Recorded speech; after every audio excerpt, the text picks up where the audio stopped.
ai chahi kya surage? Kaigino isana sahi hangliba. Adu kya surage ba? Isabura sahi tare sure. Kaigino isana sahi khangnanglisibo. Gasi tawde. Adu papa, akon mama adu masak phajabra. Minadi phajai haile ngo papa. Acha thwa. Papa saw laga. Aina mama matang da hang khano haizra. Sorry papa. Aduni. Papa na yadaba amata tawba yade ko. Hangbasu yade. Hoi papa. Aduni. Maram mokbi isa haibisidi.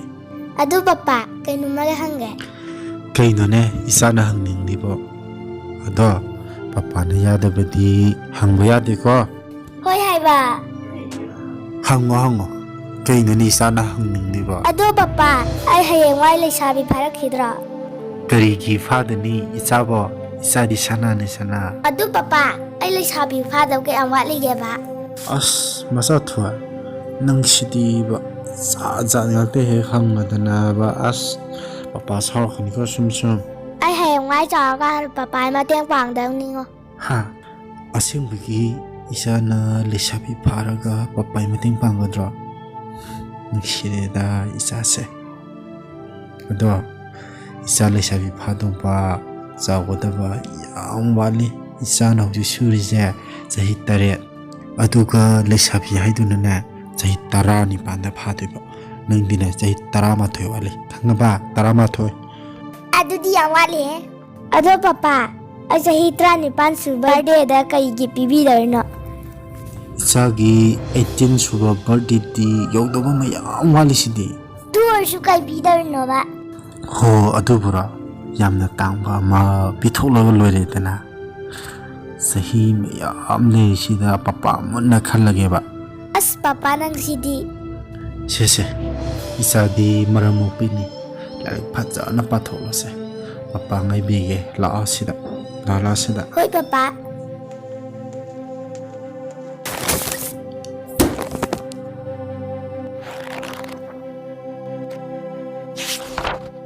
Miyoi bagi punsida season taruk lay.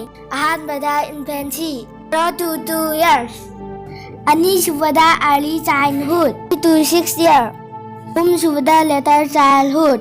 7 to 12 years.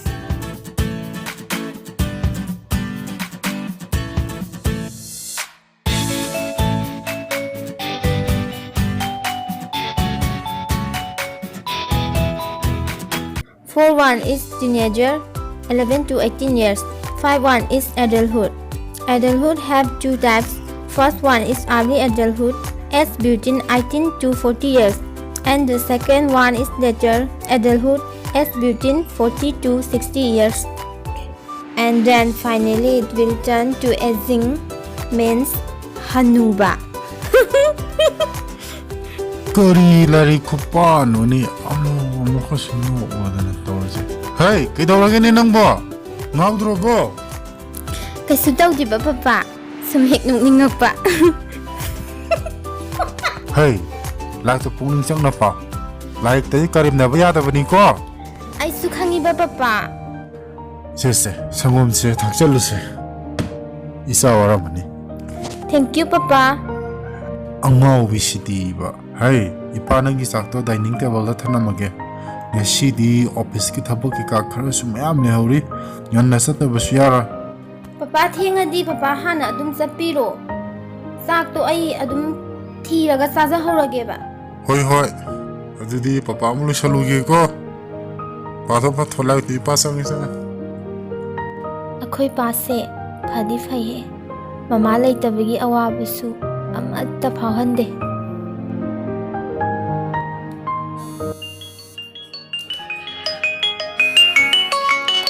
Ma thabini na side. Abi kaidawre?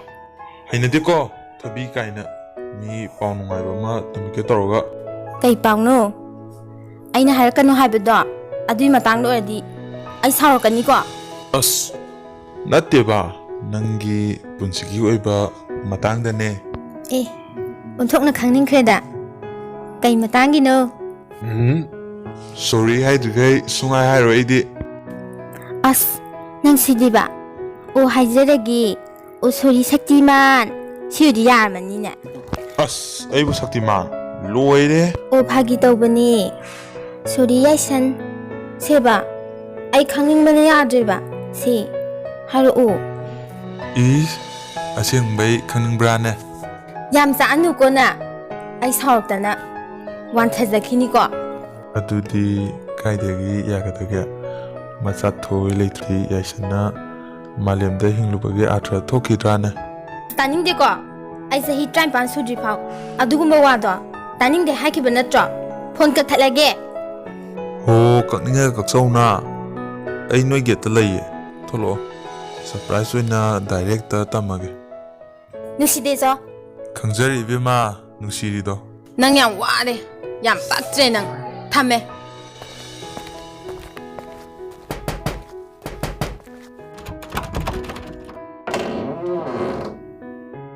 Surprise! Mi masaya deko. Doktor gidore na ha. ꯍꯥ ꯀꯩꯅꯣ ꯍꯥꯏꯁꯤꯕꯣ ꯈꯜꯂꯕꯣ ꯑꯧ ꯈꯜꯂꯦ ꯑꯗꯨꯁꯨ 78 ꯔꯦꯡꯛꯇ all ꯏꯟꯗꯤꯌꯥꯒꯤ ꯑꯣꯏꯅ ꯍꯥ ꯑꯁꯦꯡꯕꯩꯔꯣ ꯑꯌꯥ ꯌꯥꯝ ꯍꯔꯥꯎꯋꯦ Hararagabu mangnabra. ꯌꯥꯏꯁꯟ ꯑꯩ ꯍꯟꯗꯛꯇꯤ ꯏꯁꯥꯁꯦ ꯏꯅꯨꯡ ꯅꯨꯡꯉꯥꯏꯇꯦ ꯑꯗꯣ ꯗꯥꯛꯇꯔꯗ ꯑꯝꯇ ꯆꯠꯃꯤꯟꯅꯔꯨꯁꯤꯔꯥ Kay way nungamdrino. Kamay tawrino ba? ꯈꯪꯗꯤꯌꯦ ꯏꯁꯥꯁꯦ ꯀꯩꯅꯣꯝꯃ ꯏꯇꯧ ꯇꯧꯋꯦ ꯍꯟꯗꯛꯁꯦ Haibati kamay tuino.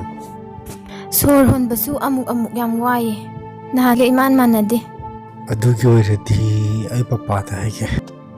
Ibani chaminaba budi papa ka nang chaminaba no hena fagani.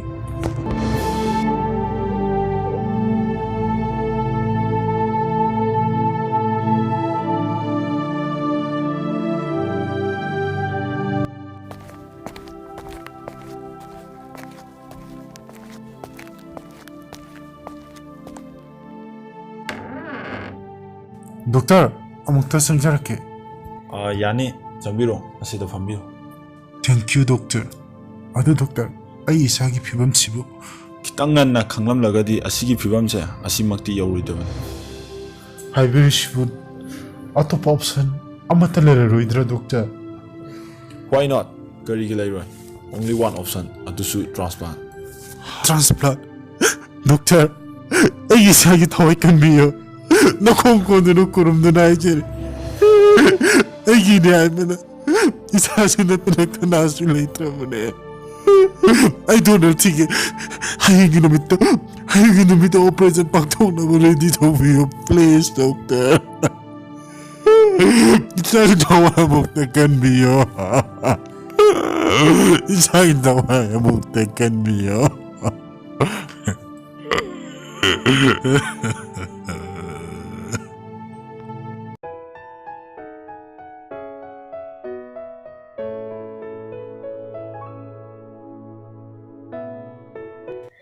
Sister, ako'y papa amta kaubiro. Papa, nang kayda layge. Ay kinakta amta lao. Se papa. Se amta lao papa. Ayang wari papa. Ayang wari. Nanggi babado mapanda lay. Ay kaurugi ko. Ngahak pothara mo.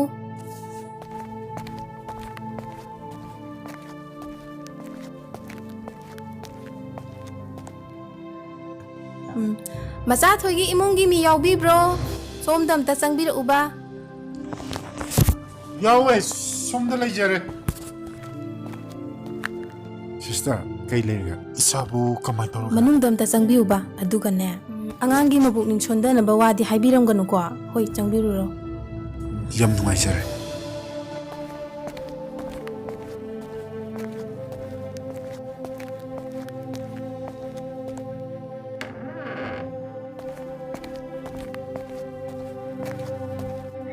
Papa ay nangam uningi Masat hoy. Papa sida laye. Papa ay nakta lingda na lebiyo Laygani Papa isagi nakta lengda na laygani. Isagi nakta lengda na laygani. ado papa ay kaya nabasibo doctor kay ni haige ICU da laise ai koi ni hingar hai bro papa ai koi ni hingar hai bro papa hai bro papa se ang dayo ba Cha thôi Isa cái sự thâu rồi à ye doctor na Se Isa cái mình thâu rồi ye papa nang kakkan hai ba nang nakapadi ai su kap ni ngai ba kakkan papa Nang su cấp ta tha ba papa ai kapar papa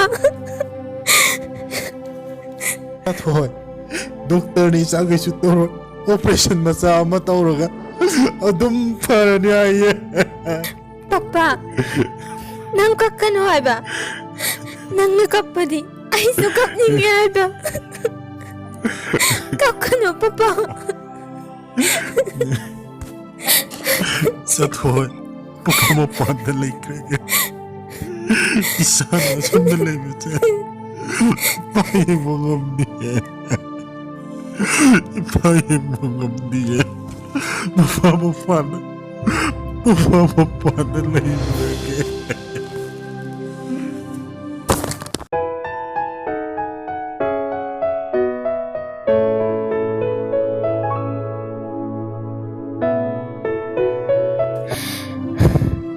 sister akhoi papa na sunglak trisi kai gino mala aroi hai bro sister ang ta hai ro ai gi operation loi ra ba khoi papa na sunglak trisi ai na na ba pharak pa se ma uning do za lo kai gino ma na sunglak trisi bu sister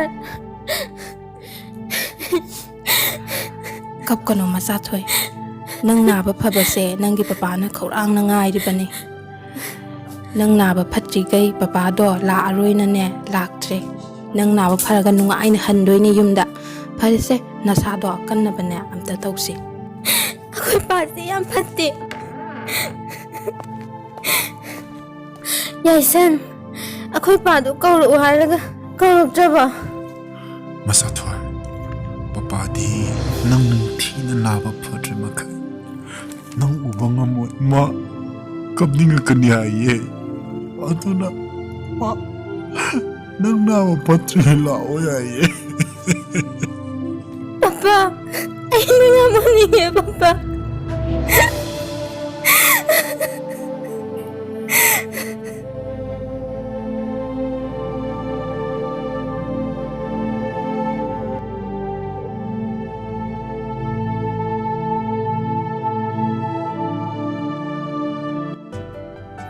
Yaisan, Wolfnet, Tightnet, Tyrosin, Pijaba, Kawaya Deco, Masaki Tang Marktoga, Hospital, the Procadabani, Oziti Masaka Lavanina, Hayang Disas, Tobira Geko. Thank you doctor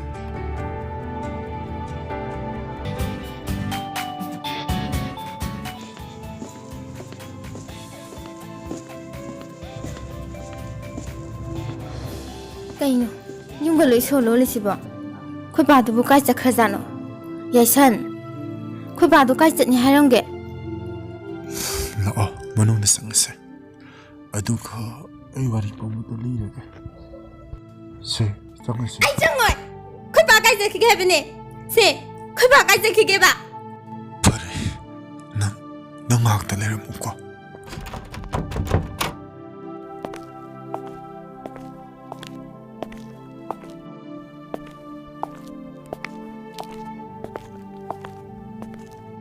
Se thi se Buba na nang manda piho na piramane Si para kama gani chithi amonde papa na piram chithi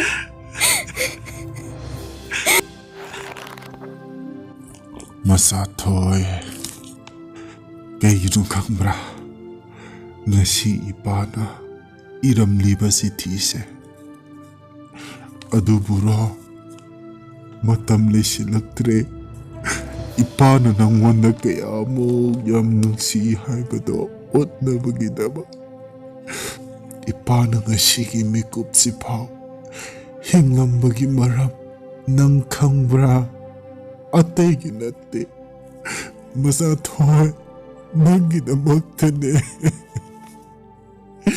papa ꯅꯪꯒꯤ ꯃꯅꯥꯛꯇ ꯂꯥꯛꯇꯦꯅ ꯅꯪ ꯁꯥꯎꯕ꯭ꯔꯥ papa ꯌꯥꯝ ꯂꯥꯛꯅꯤꯡꯉꯦ ꯑꯗꯨꯒ ꯏꯁꯥꯒꯤ ꯁꯛꯇꯝꯗ ꯄꯦꯟꯅ ꯌꯦꯡꯅꯤꯡꯉꯦ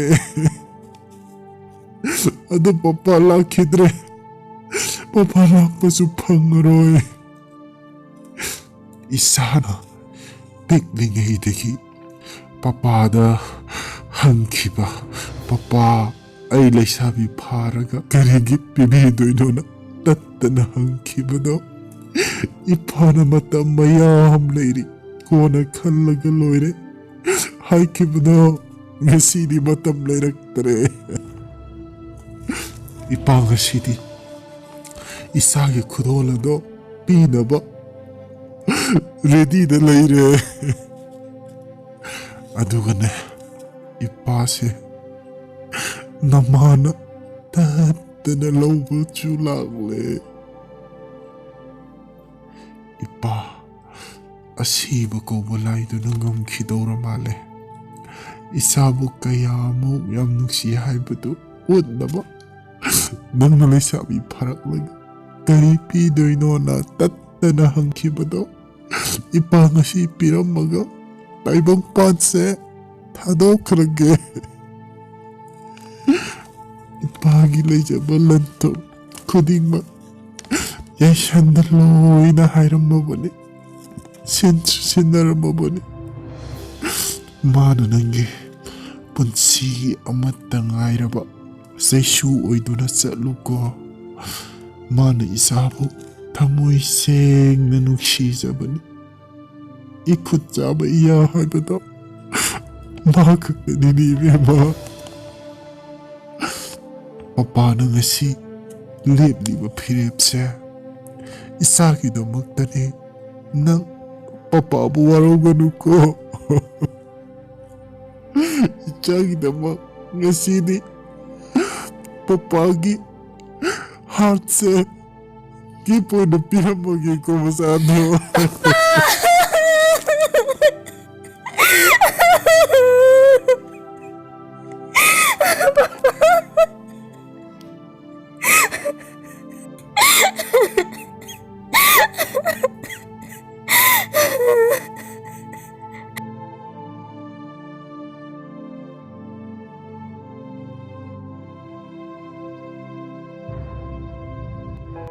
Manipuri Dharma Channel bu tabiriba viewers khudingmakpu ahanbamaktada posangam romitana taramna ukjari. Ngasi aikhoigi dharma asibu kari karam tauri haibado makhagi comment section asida pibiramu amasung nungsibiduna subscribe tawba kawbiganu. Thank you all.